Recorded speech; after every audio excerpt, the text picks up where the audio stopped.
Hello, everyone.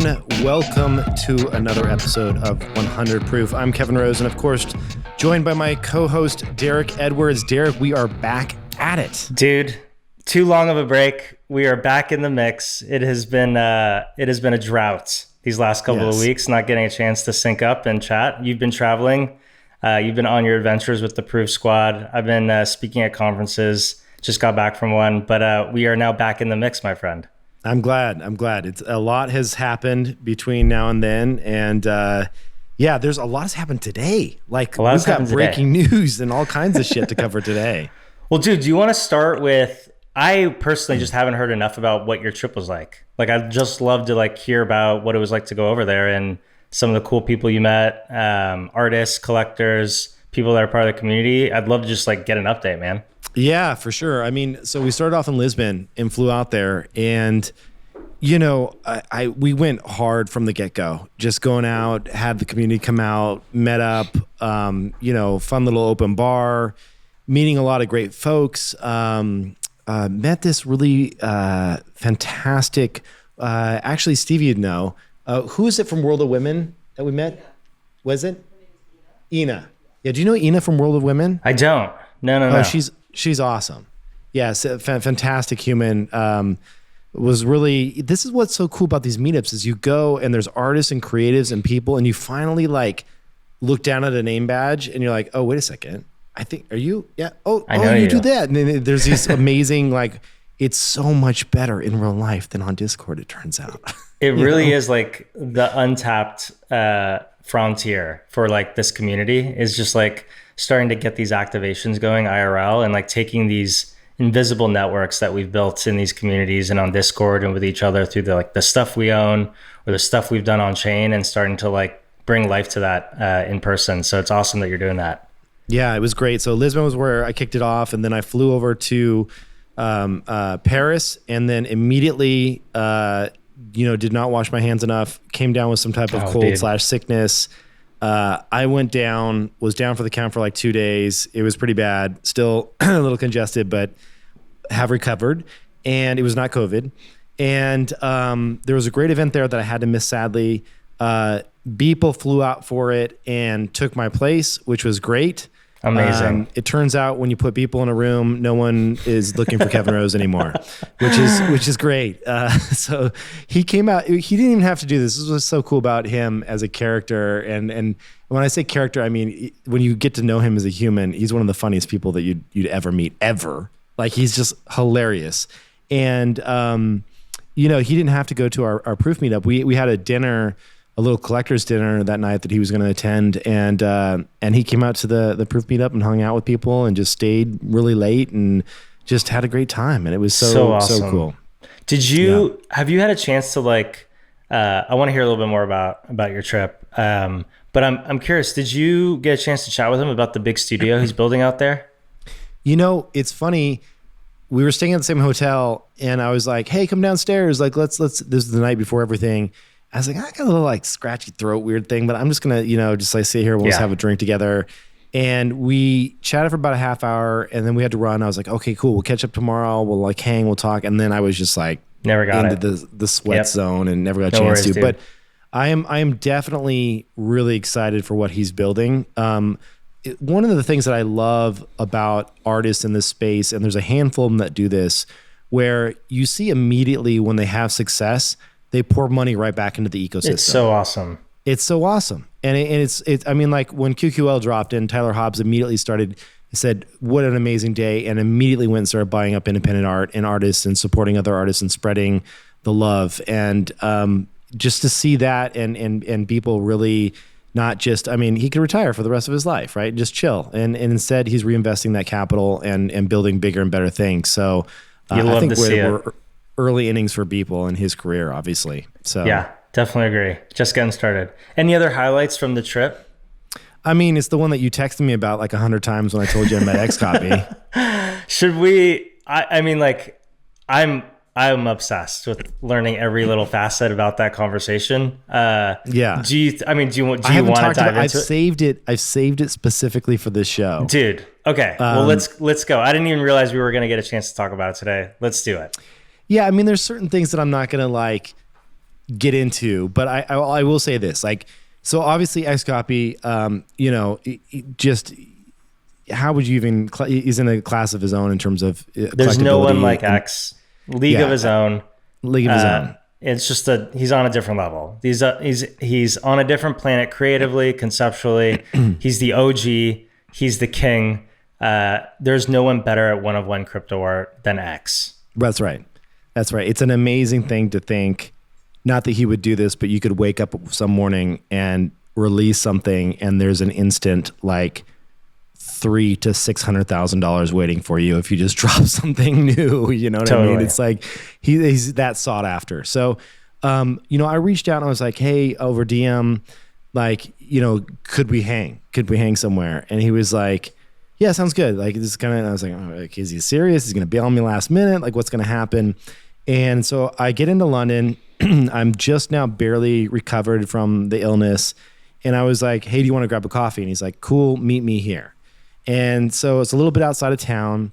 I go to this place and I'm like, you know, in the Uber and I'm like, cool, I'm wearing this, blah, blah. And he's like, you'll see me. I'm in the black hoodie, you know, upstairs sitting to the right. And so I walk up the stairs. Love that he's wearing a black hoodie. Yeah. So I would say the things that I can disclose is that when you see him, okay, well, how do you frame this in like a way that doesn't offend a lot of people? You never know who's behind the keyboard, right? You really don't. Like what they're going to look like or who they're going to be or, you know, just like what kind of like vibe they're going to put off, right?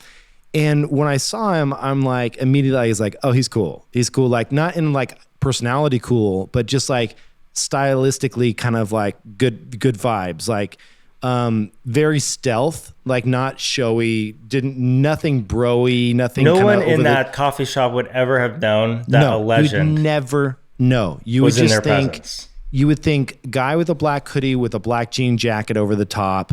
Almost like the best vibes I can give you is like Trent Reznor vibes, right? Where it's just like, you know, kind of like undercover rock star vibes, but not in a showy way. Like nothing about, no crazy watch on, no crazy like, you know, just, and when we sat down and started talking, you know, what do you talk to XCOPY about? So immediately I was just like, oh, you know, it's great, blah, blah, blah, and nice to meet you. And, you know, I was like, I have some questions, so many questions, you know? And so I immediately was like, can I ask you questions about a couple of pieces that I own of yours, you know? And he's like, yeah, of course. Yeah, whatever. And so I pull up on my wallet and I pulled up this piece. Actually, I should probably pull it up. Pull it up, dude. Yeah. So pull it up in the new studio. Yeah, exactly.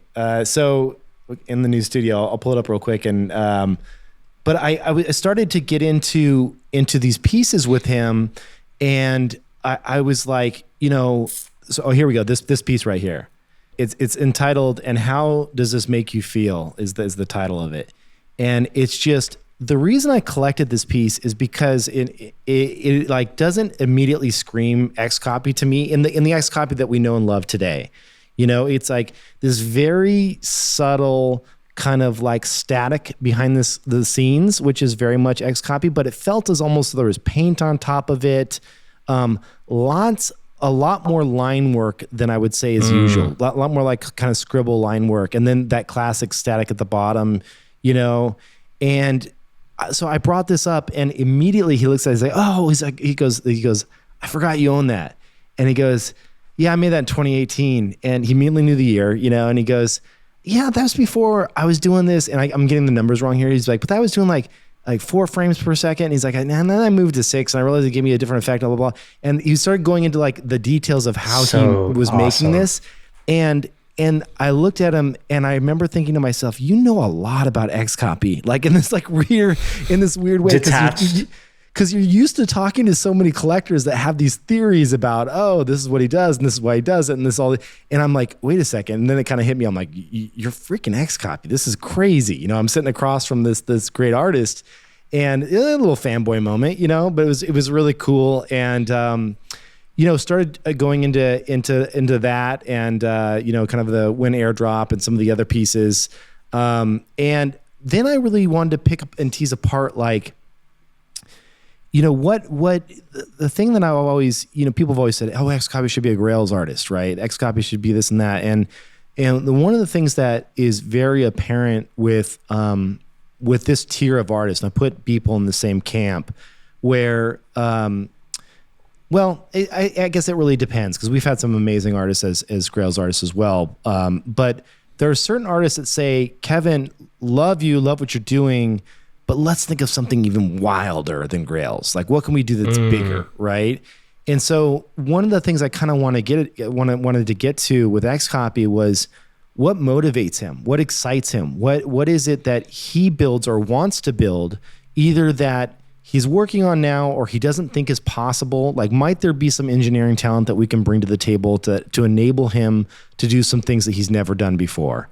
And so, we talked about his, early usage of async, because he thought that was a really fascinating mechanic and some of the stuff that he was doing there. And we kind of went into some stuff that, where he's taking some of his collection that I won't disclose because it was private conversation. But I will tell you this, he is absolutely not done innovating. There's going to be some really cool new stuff. Don't expect it all to be the same. There's going to be some wild stuff that he's working on. And he is drawn to those kind of like more uniquer moments that either bend or manipulate tech in fun and new and interesting ways. So very, very fun conversation. I walked away being even more bullish because now I know not only is there a creative behind the scenes, but there's a deep thinker, technical thinker as well. So, sometimes, we've run into some great artists, and I've worked with some great artists like on Grails and other projects where they are off the charts creative, but can't quite tell you what can be done at the smart contract level because that's not their domain. They grew up as artists, right? So and I would say he's a blend of both, right? And so I think he's thinking about both pieces, and that leads me to believe there's going to be a lot of crazy surprises in the future. So was a really awesome, down to earth guy. Just very cool guy. So awesome. There's no doubt in my mind that, we've talked about this before in terms of like the beauty of things like generative art, like they're networked pieces. The fact that like these collectors can form around single collections because there's multiple unique additions that are part of like these generative sets. X is what I would consider on the opposite end of the spectrum, this networked artist, where everything this dude does is so conceptually rich and interesting that even if it's a one of one, just being part of the XCOPY brand and the link that you have as a collector between your one of one and XCOPY as a creator, even if that one of one is some obscure crypto voxel piece that he did back in 2017, or one of one that he dropped on Super in 2018, or work that he dropped on Async. Even though it's not part of a single collection, there's this network that's formed around X that's just so interesting and defies everything about how to build brands and like individual brands in this space. You can just watch in awe. It's so difficult to replicate. And I know. Hearing you riff just on how he continues to push forward creatively into new directions is exciting as a collector, and I'm excited to see what he's got cooking up under the hood there. Yeah, and I think that, he went into a little bit more of his decision around CC0 and some of the stuff that's going on there. And I will tell you that there's a plan there as well, which is really exciting. So it's just not a matter, I believe, of him just making the decision to say, oh, I'm just CC0. Like, I think there's a lot more thinking behind the scenes there, as there should be. To be continued. And to be continued. Yeah. Amazing. Well, dude, switching gears a bit, we've got a bunch of requests on the tweet to talk about Art Blocks weekend in Marfa coming up. Yes. Should we jump into it? Yeah, let's do it. Cool, man. So November 10th, Thursday through Saturday, Sunday, November 12th, November 13th, a bunch of people are headed out to Marfa, Texas. As longtime listeners of the show will know, it's going to be Art Blocks weekend. They're hosting a whole bunch of cool events that Friday and Saturday. it's going to be wild. There's going to be a lot of things going on out there. I also, we've illuminated it a bit on this show. A bunch of the Proof team is headed out there. I got a bunch of my squad over at Collab Currency headed out there. And excited to also announce that Glitch Marfa, the gallery that I co-own with my buddy Steve, is going to be having its opening weekend out during the Art Blocks weekend in Marfa from November 10th to November 12th as well. And we've got a whole slew of events that we're going to be running that entire weekend, which I'm happy to go into now, or we can hold off. I want to talk about. I saw a photo that you sent me. It looks amazing. You got a great piece of property. It's going to be awesome. It's actually just down the street from the Art Blocks HQ. We've got some. Well, I'll go into a little bit of it. I mean, we've got Kevin, as you know, you and I are going to be doing an IRL live recording in front of a live audience at Glitch, and that's going to be on Saturday. So folks definitely need to swing by for that. We're going to be having a bunch of projects run panels all day long on Friday and Saturday. So we got gallery.so doing a whole bunch of cool artist panels with some really top tier generative artists and collectors. We've got Mona and Tom Sachs both coming by. They're doing an installation in an XR activation at a Glitch, which is going to be sweet. And we've got some flamingo stuff. We've got an amazing artist named Molly Dixon from Computer Cowgirls putting on a little exhibition. It's going to be wild. Flamingo's got some live stuff going on over there. So folks, definitely stop on by to see one or more of this stuff. And definitely it's going to be, I mean, Marfa's such a small town. We did this last year, Kev. People are just walking around, hanging out, having a good time. There's stuff going on at the Art Blocks house, at the distillery.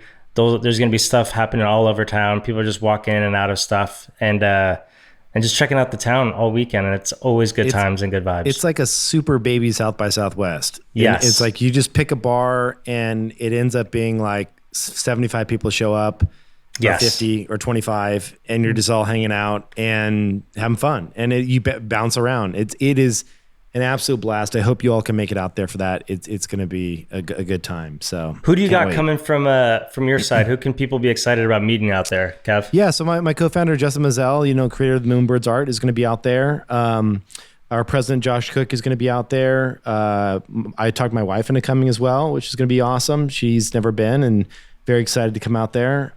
So yeah, that's, I think we might have a couple other employees as well that are going to make it out. Are you coming? No, Sam's coming. Sam's coming. Stats. Yeah, so Sam's coming, which is going to be great. Yeah, it's so casual. That's what I love about the thing I loved about early Web 2, honestly, was like we'd get together in SF and you'd be walking around. You're like, oh, there's Ev and Jack Dorsey like hanging out over there, and it was just like you could bump into them and have a conversation. And when we went last year, you literally could just walk up to Tyler Hobbs, as I'm sure you will be able to do again this year, and just say hi, and just be like, hey, what's up? You can get a photo? Sure. Let's stand in front of the Fidenza mural that you painted here. Like, it's like it was, and I literally did that, and it's like there's Art Blocks artists that you respect and know walking around all over the place. And it's honestly one of the best backyard burgers I've ever had in my life was so at the awesome. Art Blocks. It was fantastic. Dude, yeah, this is actually, it's fun to chat about this. Like, You've seen this record play before, and like you said it a few minutes ago, which was like early South by Southwest. What were some of those first few years like? And like, why are you drawing the analogy? Like for people who didn't get a chance to experience that, because very few people have straddled the time period that you have in tech. Yeah, I mean, so when I first started going to South by, way back in the day, like 2004, 2005, whatever it was, it was very small. The big draw was they had two tracks. It was the technology track and then the artist track, which is like more for music, right? So there's music and tech, and the tech side was tiny. And when Twitter came out, we just used Twitter. If you go back and look at those windows of South by, like those days back then, we used it as just a way to tell people where we were. And so the tweets were literally like, I'm at this bar. And then there'd be somebody else would be like, cool, meet you at that bar in 5 minutes. And then somebody else would tweet out, I'm at this bar. And you'd be like, great, we'll be over there. And that's what tweets were. That is amazing. It's like the constraints of Twitter were being used for a completely different reason. And then Foursquare kind of came out, and we're using it for that as well, to kind of check in. And you'd be like, oh, 15 other people checked in at this place, and it was like, so that was kind of happening. And then Gowalla launched there 1 year, and that was a competitor. And it was just, a couple hundred people that knew we were onto something big, and that something big was happening, right? And then guess what? That like this is gonna be the time. Like we went to the first one, right, last year. Yes. And how many people would you say were there? Maybe 120. It was probably under. It was definitely under like 150, 200. So I would say 120 sounds right to me. Yeah, somewhere around there. I would guess that numbers are going to be at least double, if not more, this time around. Yes. Yeah, it's. And I think it's just going to compound from there. I think that this is. I mean, it's the reason why you made an investment there, right? And you got a gallery out there. It's like off the record. Well, I guess it's on the record now. I bought some land out there. Like I thought, this is going to be a place to go and develop and just really, this could be a hub for digital art and NFTs. Not in a way it's like, well, it's kind of hard to get to, right? So it's probably going to be driven around event-driven hangouts. But I could easily see this be the next South by, because it has all those right vibes. And it's all about community and hanging out. Totally. God, so many lessons in there too, just for like builders in Web3, just to hear that. It's funny that like the tech products that we know and love today, we're kind of fumbling around in the dark in terms of like how these things would actually get used in the future. And so even just listening to you riff on early Twitter is amazing, because the product obviously it's totally different and how folks use it today. And anyway, when did you join Twitter, by the way? God, 2009, 2000. I think it says on your profile. What does it say? Yeah, it does. I joined January 2007.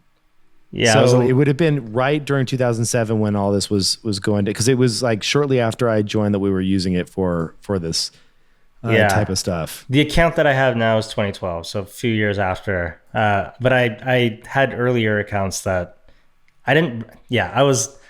Oh shit! You're like one of those. You're like, did you dox people? Did you like if you had some failed NFT projects? Did you switch channels? What are those accounts all about, dude? You're blowing up my spot. We can't talk about this. You were the Anon peddling Dogecoin on. That's true. On was it Reddit or Twitter? Reddit, but that was altruistic. I was doing good for the community. There you go. I wasn't trying to sell anybody anything. Whatever helps you sleep. That's right. All right, man. We can't wait. Marfa's gonna be a baller. It's gonna be a great time. I can't wait to see all the artists and collectors and folks out there. And shout out to Snowfro and the Art Blocks team for really, really, putting on such an amazing experience, giving back to the town of Marfa and creating a place for artists and collectors and people to aggregate around the frontier of generative art and Web3. So shout out. We should probably do a quick little mention. I hate to turn this. It's always an Art Blocks commercial here. Let's go. You and I on the show. We're getting heat for it at this point on Twitter, Kev.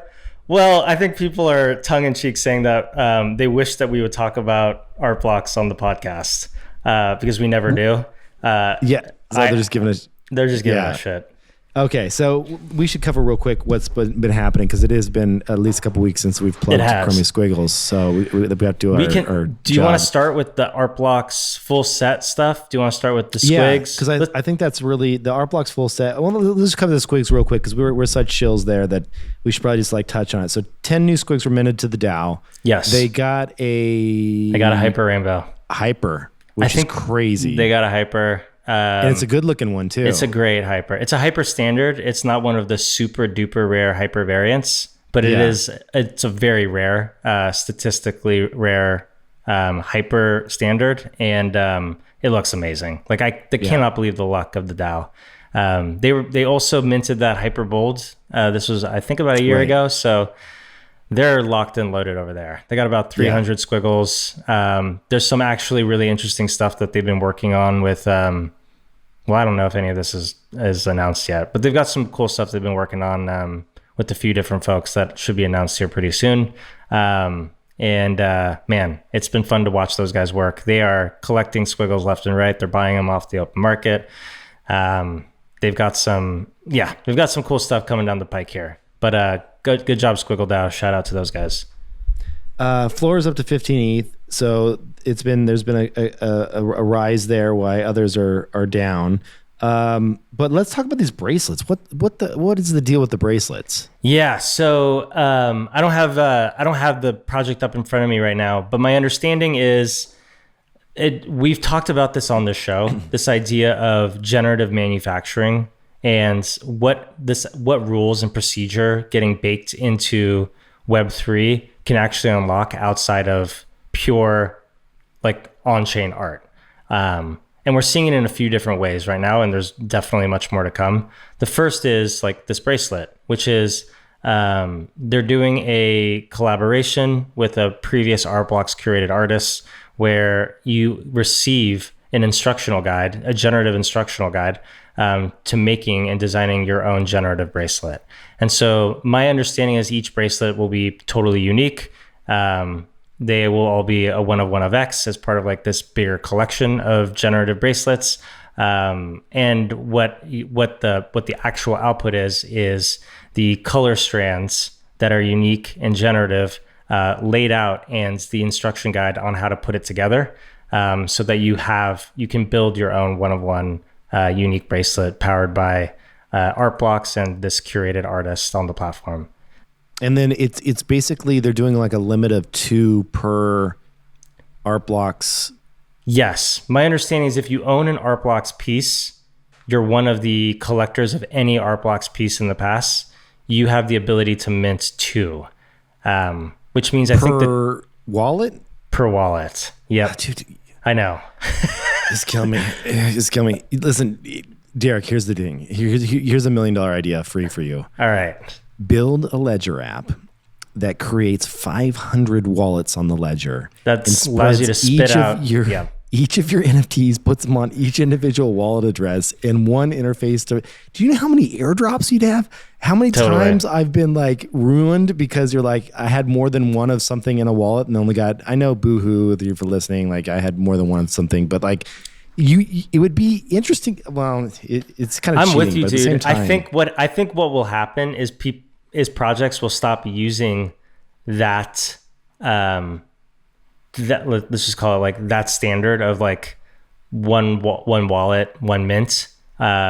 They'll stop using that standard and find a different way to like create equity in these airdrops if it starts getting gamed in that way. But I agree. It's always a little bit painful when you've got a ton of a certain collection and it's all stuck in one wallet. You spend a lot of money on something. And they're like, by the way, you get 2. And you're like, Kevin wants his bracelets. All right. I'm filing a report to Art Blocks saying we got to get Kev more bracelets. We'll make it happen for you, dude. If you can make it happen for me, I'll give them away to the public. There's my. All right. We'll put a bug in their ear over there. But super cool project and just a taste of things to come. I think within that same vein of like generative apparel and generative manufacturing, G Money announced his collab this week with Snowfrail. It's a Chromie Squiggle collab with 90cc. Essentially what they've created together is a squiggle variant, a generative squiggle variant as a straight line underneath the 90cc logo. It's using the exact same algorithm as Chromie Squiggle, but the output is a straight line instead of the normal segmented squiggle that we all know and love. And on the Art Blocks side, they're using this Art Blocks engine that they're using for the generative bracelets. And this is the first physical generative clothing that's going to be powered by the Art Blocks engine. And for 90cc, it's their first collab for the 90cc product that G Money created.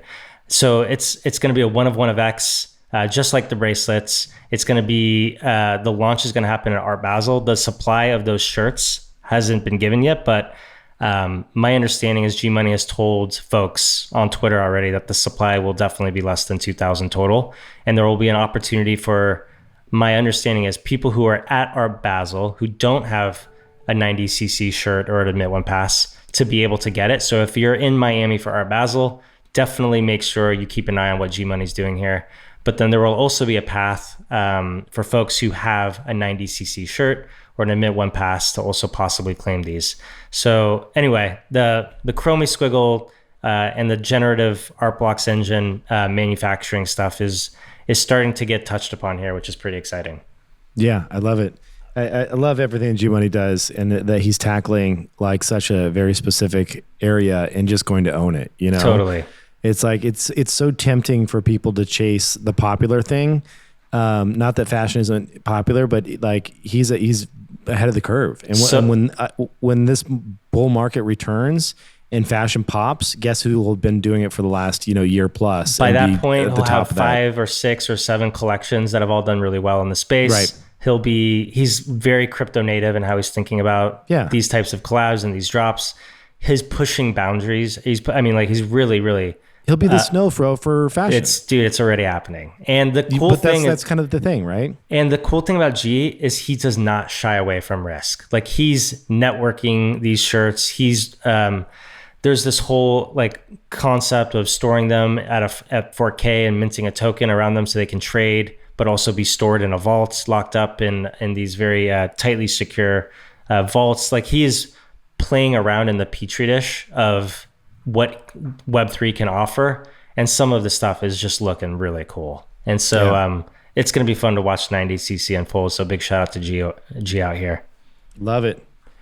He's always up to cool stuff. He is. And then just around the Chromie Squig stuff, you mentioned these things are ripping right now. The floor, I think, is 15 ETH. Sam on your team, Punk9059, NFT Statistics, bought his first Chromie Squiggle. I think it was yesterday. So we got to give the guy a shout out. But it's been 100%. It's been awesome. I actually was in Miami a few days ago, and I was speaking at an institutional conference called LW3, and the conference was a crypto Web3 conference for institutional investors, 200 or 300 LPs and institutional investors that were out there, from family offices to hedge funds to venture funds to folks that are LPs in all of these different vehicles. And they had some great panelists, but the conference was really focused on Web3 broadly, but they had one NFT panel. And that NFT panel was me, Eric Snowfro, and Aaron Wright from Flamingo DAO, and who powers all of the tribute stuff. Did you record that? We got to find it, because I think we melted some faces. It was, we had heard that the NFT thing had been bashed on by earlier panelists who just don't really grok what's going on here. But we came in and just like had an electrifying panel. It was amazing. We ended up doing Q&A after. Right, we got to find it. I'm sure it's recorded somewhere. I'll ping Omar, who organized the event, to see if he can pull it up. But I bring this up because, the things we talked about in front of this institutional audience is the different ways that the NFT wrapper is being used. It's being used for all sorts of things, but it could be used, I think, like 2 prongs, to give an example of like what we chatted about.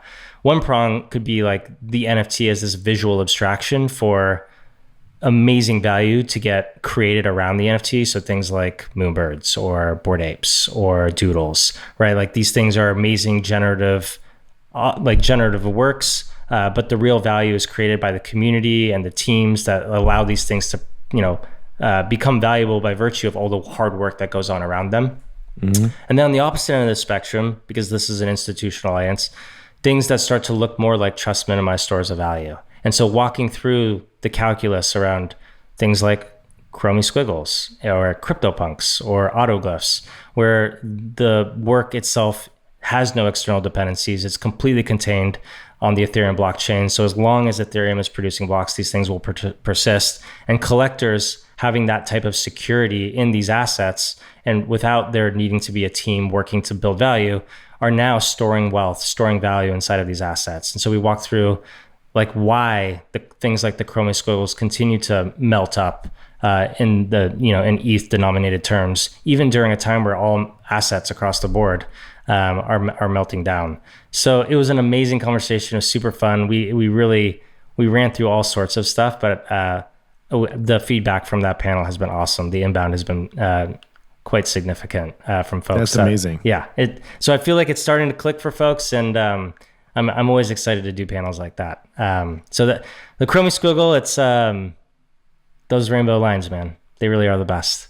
Yeah, no doubt. And speaking of which, this leads to this mad dash that people are really on a mission to go and collect the very first Art Blocks curated set of NFTs. And so it seems to me that there's a very small list. You shared with me a Dune Analytics list that we can link to that shows who owns a complete curated set. So do you want to pull it up? You want to pull it up on the screen really quick?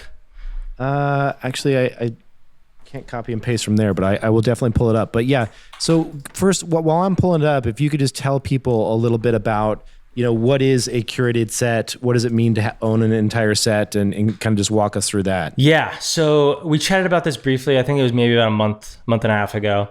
But Art Blocks, when it first launched, created this thing called Art Blocks Curated Series. And so starting with Series 1, the first ever project to launch on the contract was Chromie Squiggle. It was the first project ever from the first series of Art Blocks Curated.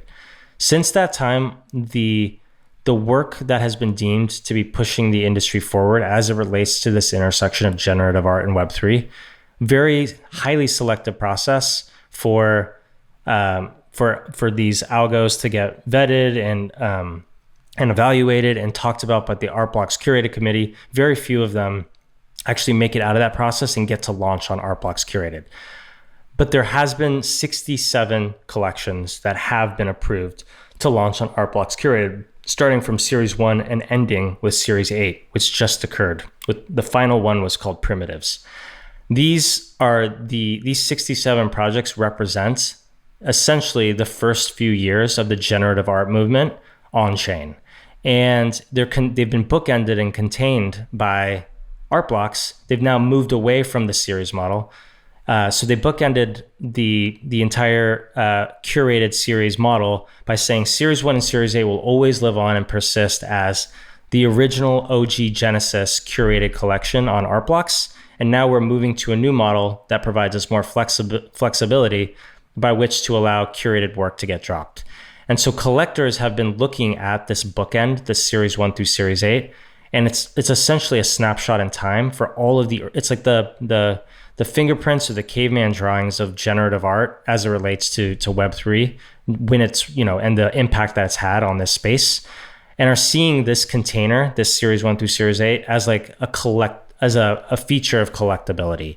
And so what we've seen over the last few weeks as the series has ended, Series 8 has ended, is a number of prominent collectors have been racing to finish this collection off and to make sure that they've got all of them. And so far, and we can talk about some of the names on this list, there's been about 13 collectors that have done it. It's folks like Flamingo DAO, the Curated Fund. Seed Phrase just finished his. He sold, actually Seed Phrase hilariously just sold a CryptoPunk ape about a week and a half ago, and then raced immediately to start picking up a ton of Art Blocks curated pieces. And so has been picking these up to finish off his set, and then finally tweeted about it a few days ago. Punk 6529, I think, has one or two of them. So it's been awesome to see the collectors come around and see this container as like a valuable bookend for what has been an amazing Genesis story for Art Blocks Curated. Do you feel, it feels a little bit just like a flex to me. Like unless you're like saying, I'll take floor and I'll package them all together and I'll sell them at some point as a big package, I can't see why to hold this entire set other than just to say you have it. It's definitely a flex. I think the thing that makes it most interesting from a collector's perspective is that there's only 200 possible full sets that will ever exist. And that's because Elevated Deconstructions is the lowest at 200. It was the lowest edition in the curated model. There was only 200 Elevated Deconstructions, which is kind of like, this linchpin in like getting the full set. So That's the big one I'm missing. It's that the one you're missing. It is a. How many do you have? A few? I do have a few. We'll do little tradesies. We can talk about it. Okay. but this is it. It's like there is only a possible 200 full curated sets that will ever exist. And to be honest, it's going to be very difficult to even, I mean, we're at 13 right now. So it's like the ultimate collector status to have an Art Blocks curated full set, series 1 through series 8. And I think much fewer than 200 will ever achieve the goal. Wow, that's crazy. I'm way off. You'll get there, dude. I have no doubts. Yeah. Yeah. The good news is I have a few of the bigger ones. You've got all the tough ones, man. I mean, you've got a bunch of the tough ones. You've got Chromie Squiggle, you've got Fidenza, you've got Ringer. Elevated deconstructions you don't have, but we'll get you sorted, dude. What's the floor of elevated deconstructions? I think it's like 90 ETH. Yeah, that's not cheap. It's not cheap. It is tax. Would you do, okay, if you had the opportunity of going for a full set or owning a autoglyph, what would you do? It really depends what else I own. So like if I didn't own any autoglyphs, I would go for I would get an autoglyph. I just think it's such an important piece of the history of on-chain generative work. In my view, there's a number of different ways to collect. Like we talk about this all the time on the show, but like in my view, owning a Chromie Squiggle, a CryptoPunk, an autoglyph, a Fidenza, and a Ringer, that in and of itself those are some massively important projects that have really catalyzed and electrified the on-chain generative art space. And you don't need to collect an Art Blocks full curated set in order to have great exposure to what's happening here in generative art. And so if I didn't have an autoglyph and it was between that and maintaining or completing a full set, I'd probably go with the autoglyph. Yeah. How do you, as a collector with finite resources, because we all have to hit this at some point. Yes. I don't care how much money you have. You decide there's too much good stuff out there and not enough. Too much good. Yeah, exactly. So how do you as a collector decide, and we don't have to name names here, but this is actually a really important part. Like when do you decide to bail on something and go for something else? Like you might love it visually, but you just don't think there's any future in it as a project that you once thought you may have had when you purchased it. When do you bounce? It's a really great question. I think number one, like the biggest constraint I think about is this idea of short-term and long-term capital gains, for sure. So this idea of like that 1 year mark of whether I've held something or under, because the ability to tax loss harvest something that, from an investment perspective just didn't work. Like there are implications to how long you've held an asset that play a role in what the possible loss structure looks like in terms of taking a loss on an asset. And so I think about that, like that 12-month mark is always just like something I think about. I also, I like to give the benefit. It also depends on those two prongs that I just described earlier. Like if something requires a venture-like team or a community to rally around it in order for it to be valuable. So like these are things that look like, a Bored Ape or, what you guys are doing over there at Proof or some of like the other top tier projects. I very much take a venture style mindset, which is you need to that takes time. Like I'll give you an example. Like at Collab Currency, when me and Steve invest, like we think on the order of years. Like we don't think about what realizing a return looks like in year 2 or year 3. We think about it in terms of year 8, year 9, year 10. Right. And so like for the venture assets, funds are typically 10-year returns. Exactly. And so when I think about that, like I'm not letting go of anything that I think I have a structural belief will take years to really for that thesis to play out the way I'm hoping. But when do you lose faith in something? Yeah, I mean, there's a few I could say that we all thought were blue chips. I don't want to name names because there's still people out there that have these bags, right? But there are certain animals that are out there that have lost have lost some momentum. And I say that as being an animal creator myself with Justin, with Moonbirds, but there are certain ones that you just know, hey, like teams probably burn through a lot of capital. There's probably not a lot of cash on to go do amazing creative things to make dents in the universe. Totally. You know, do you just kind of hold, or do you must at some point say, I need some ETH back just so I can go and get into that next thing? Like we're talking about with elevated deconstructions. Like, I don't really want to go talk my wife into another USD transfer to go in and make a purchase. We don't want to do that to Daria. We want to spare her.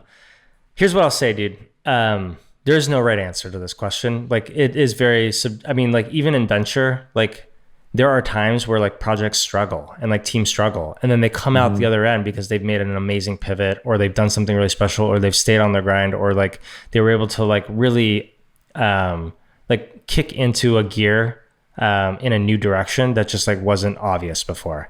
And so I'm always hesitant to like bail early. But if you feel like there's just not that same level of interest by the founding team anymore, or the community just isn't really there or electrified or catalyzed in the same way, and you know that like in the secondary market, revenues that would flow back to the team, that 5 to 7.5%, are starting to dwindle because these things aren't turning over as much. Like the secondary market isn't as active.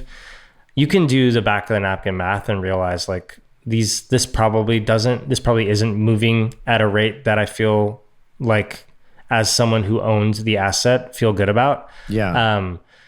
It's totally subjective, and like there's always going to be pros and cons, so it's hard to say like whether or not that I can provide that advice to someone. I will say I'm pretty comfy in anything that has no external dependencies. So when I buy things that I think represent, stores of value, like contemporary art as stores of value, like when somebody buys a formaldehyde shark by Damien Hirst, they're not thinking about, whether that thing is going to 1.5x in year 2, or what the team is doing to support, the formaldehyde shark meme proliferation across the universe. Like they're holding this thing to store value in because the work itself was so significant, and in year 3 or year 5 or year 10, it will have appreciated. Same with, artists like Mark Rothko and,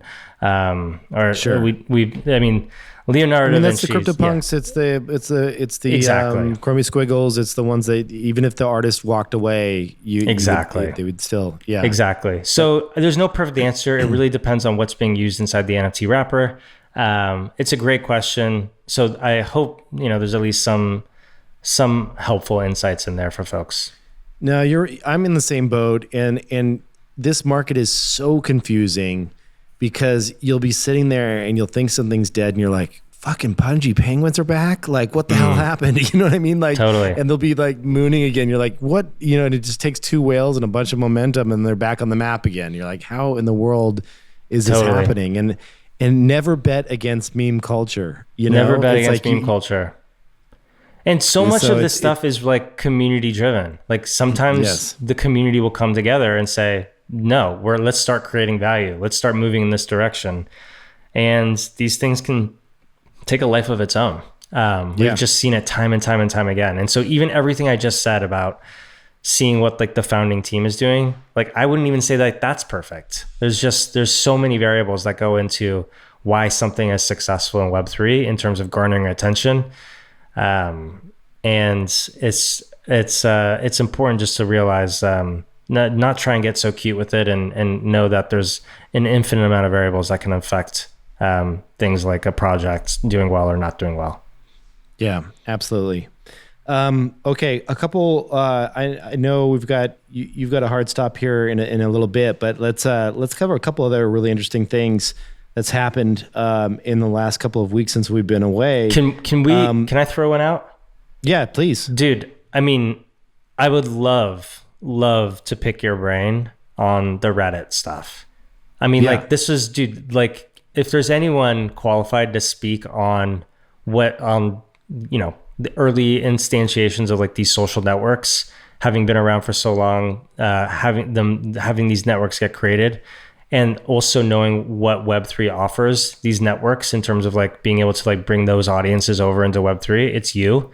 And I mean, you've been around building amazing stuff since forever, but I mean, most relevant here is Dig. And so I mean, like Reddit announced these like avatar collectibles just to like tee up the conversation. 3 million new digital wallets were created, abstractions like in the background, but essentially created for people to hold these collectible avatars without really knowing that they're engaging with Web3. Oh, more than $120 million in volume or in market cap for these collectibles.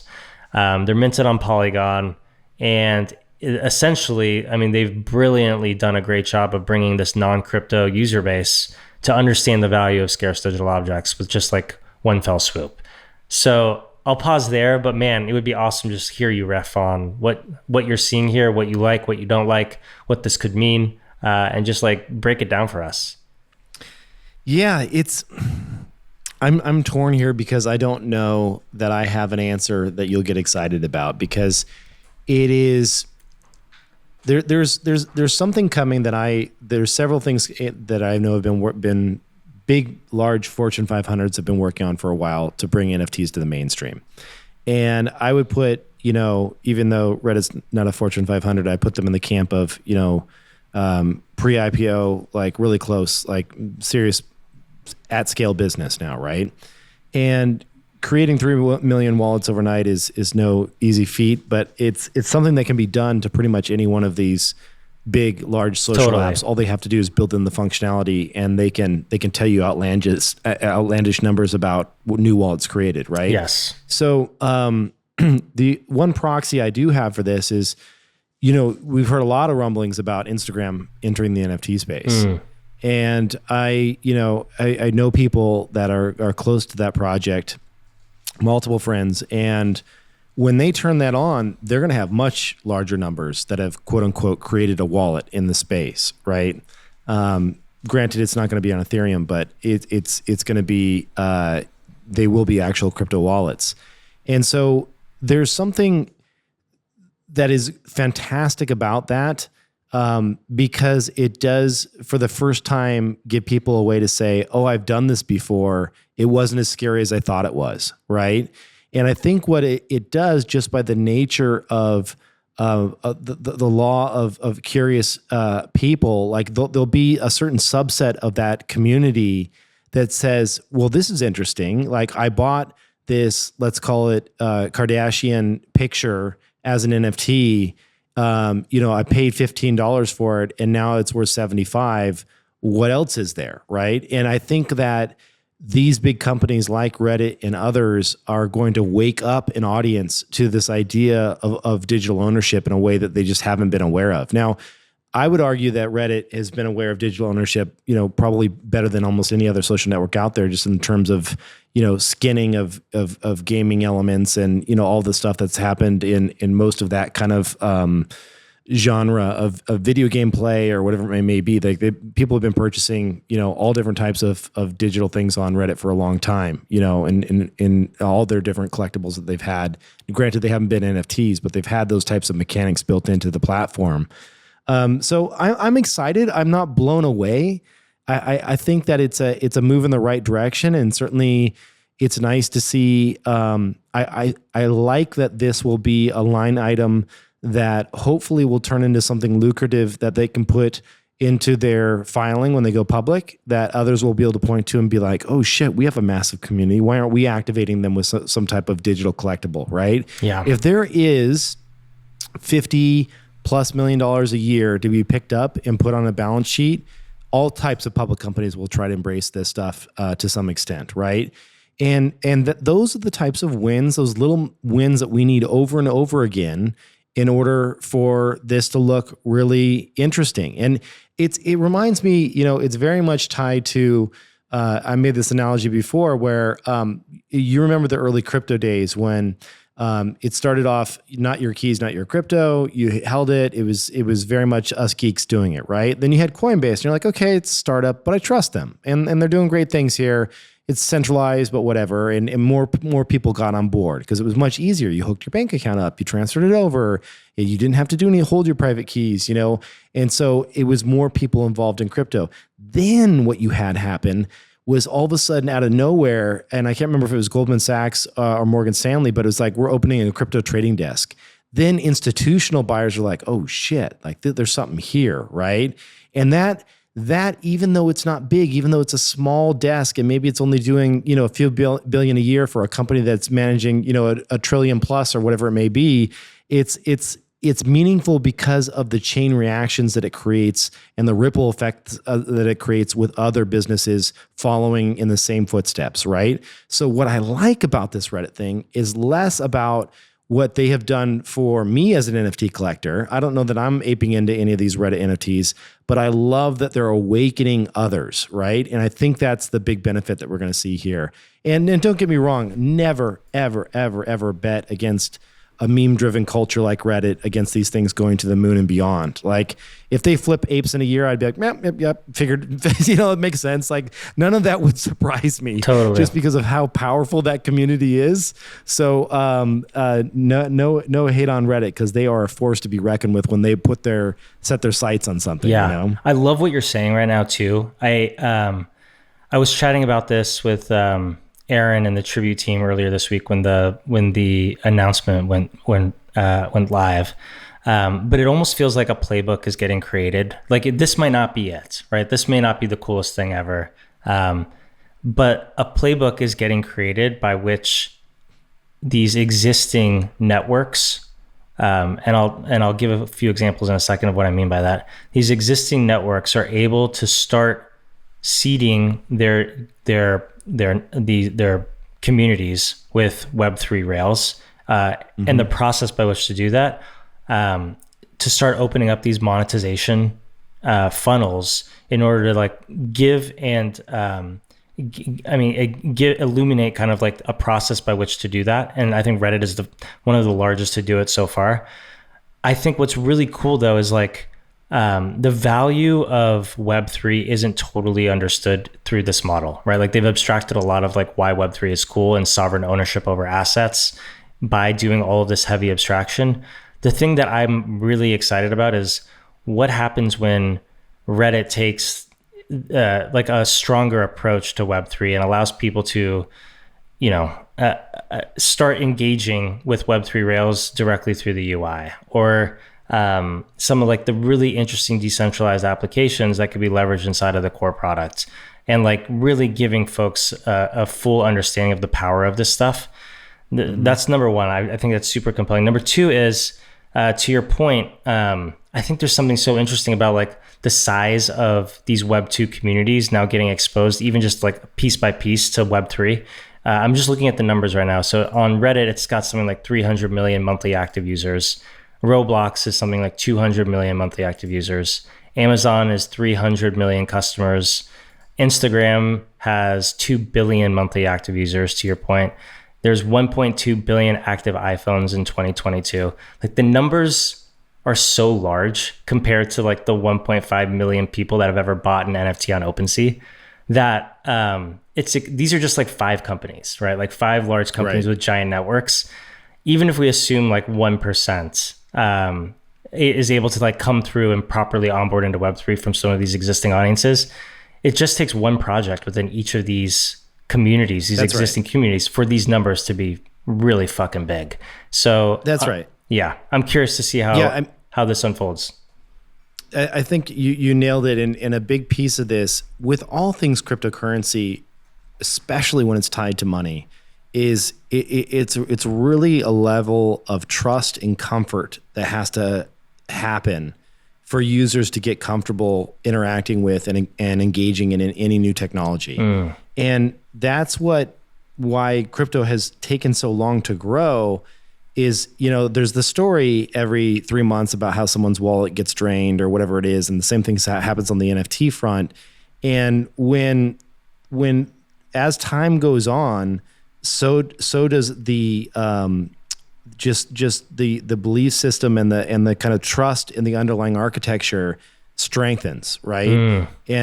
and when that happens, people will be more open to interacting and engaging with that type of technology. So it's a combination of all these things. That's why I've said this time and time again, like the thing about, Moonbirds shooting up to 40 or 50 and then, down to 10 and like all over the place. That doesn't surprise me, and that applies to all the NFTs and what's going on right now. And the reason it doesn't surprise me is great businesses are not built in 6 months. That was crazy town. It takes a long time for comfort and for the masses to come in and embrace new technology. And so, great businesses are built over decades, and then that's what I've signed up for with All Things Proof and Moonbirds, but. But it's true though, and I think that we'll come to realize it's somebody asked me the other day, a reporter, when they were like, what do you think about Bitcoin? And it's 20,000. And, it's like, people thought this was a hedge against inflation and all this. And it turned out to be, they were like just hating on Bitcoin. And don't get me wrong. I think Bitcoin it does one thing very well. I'm more of an Ethereum person, but I'm not a maxi on any of them. But I will say one thing. If you had looked at Bitcoin over the last 5 years and just done it in a linear fashion, and you took out the spikes and the scariness, people would be like, that's a damn good investment. You know what I mean? Totally. It would have been like this thing where people would be hating on or second guessing it or fudding it, because you would just look at a beautiful, like awesome investment. And that's what we're seeing is those spikes scare the shit out of people, and it crushes them. But the beautiful thing about all of this, and what I tell my team and what I told everyone at the meetups that I attended in Europe, is nothing about the underlying technology is flawed. Everything about NFTs that were true 6 months ago are true today. And like, buckle up and hold on, because you're here, you're with us, you're listening to this podcast, and you're in it for the ride, and that's going to take time. And that's what we're here for. So I love it. Well, I think we lost you, Kev. I muted myself. I was just saying too excited, it's a new market. I got too excited. I hit the button. Dude, can we just hold on? First of all, great speech. Totally agree. The other thing I want to say. Sorry, I had to myself. Can we talk about this live studio for a minute? Like, we didn't address the purple background or the new setup or how good you look right now. Like, can we give the audience an understanding of what the hell is going on here? Well, I'm in jail. There was an SEC violation. And the new setup, even though it looks like someone commented that I might be in prison or jail or something, but it is, it's a temporary little studio space that we have in LA, and I invited you to be sitting next to me, but you've been traveling, I understand. So we're going to do this in person, and we'll have a little setup, but we're building out a real proper studio. But this is just an example of things can look a lot better when you have proper lighting and you have now producing. Are you and I going to take on Rogan? Like, are we? Oh, hell yeah. We're taking on Rogan. I mean, Rogan in the sense that there'll be probably 1/1000th of the people listening, and they only care about NFTs. But yes. Sounds awesome, dude. I love it. But we do have the special effects. So, I got a whole board here in front of me. You got 3 buttons. I'd hardly. I got more than that, dude. What else you got? I've got the voice changing stuff. So I can get any kind of voice you want to hear. Megaphone. We got the really deep voice. Dude, so there's all kinds of fun we stuff need a do. DJ to do sound effects while we're riffing. Mal's got the power Does over here. Mal want to do that though? Does Mal want to dumb himself down a bit to play our disc jockey? So here's the deal, Derek. I told Mal, have you watched Jim Cramer Mad Money? Of course. So the buttons that he gets to push? Yes. And you know how they're like, buy. Yes. And it's like, they's got all these, we need to record our own. I love that it's like floor. Or you know what I mean? Like rug, or whatever it may be. Like, thank you. See, that was a Mal thing. I didn't touch anything Mal. there. Thank you, dude. Yeah. So I think it would be a lot of fun to get Mal in the mix. We should have some fun there. Yeah, absolutely. This is just beginning. We're going to have a real professional setup. It already is upgraded 10x, but Mal's got big plans. So there you go. Stuff. Cool, man. Well, dude, another great recap episode. We've got the next one coming up live in Marfa here in a couple of weeks. I don't know, maybe we'll get one before then, but I think that might be the next one. Anything else before we sign off, dude? Yeah, I'm just taking a look at I just want to remind people, actually, since you're listening to this, so Heart You, the artist, has a new drop coming out called Monomyth. And I just want to remind people that are listening to this, because they're probably proof holders. If you received one of his emotes back in the day, you just get 2 for free. So it's just like one of those things that, like, let's go. There's so many times I forget to even sign up for the free thing.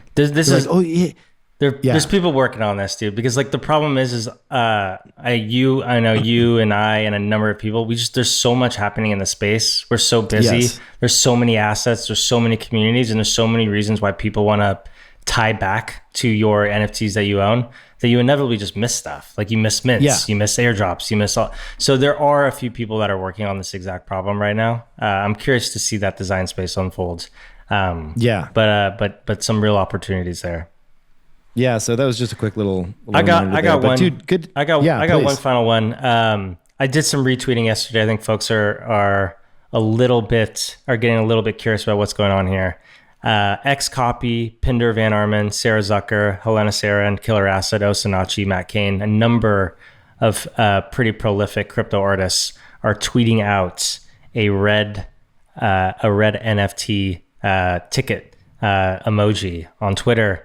And I kind of know what's going on there, and all I'll say is keep your eyes peeled. There's some really exciting stuff happening coming down the pike. Is this your pill thing? This has nothing to do with me or my pills. There's nothing going on here. It's what happened to that pill thing? Is that everything? Do not mint, dude. That? We should have listened to the title and actually not minted. It is the longest rug of all time. I have no idea. I've never sold. We're at Flamingo. You're the largest do not mint holder. I don't think I'm the largest, but we do have like a little Skunkworks team inside of Flamingo checking in on that project occasionally. Still posting, still dropping teasers. A year later, dude. I just want to know. I want to know who it is. Will you reveal yourself? Will you please reveal yourself? No. I want to know. I just want to believe that a decade from now, they will have gotten like 200 ETH out of you somehow, like just like slow rucking you. It's working all along the way. It's working. It is working so far. So no, it's not anything about that. There's a very famous platform in the space that's getting ready to make some big announcements on something here in November, and a number of the preeminent artists are demonstrating their support and getting people hyped. So keep your eyes peeled. So you're saying they're tweeting out this little red thingy. Is there anything I need to do right now? You do not need to do anything, but you will know more in probably about, I don't know, let's call it 3 or 4 days.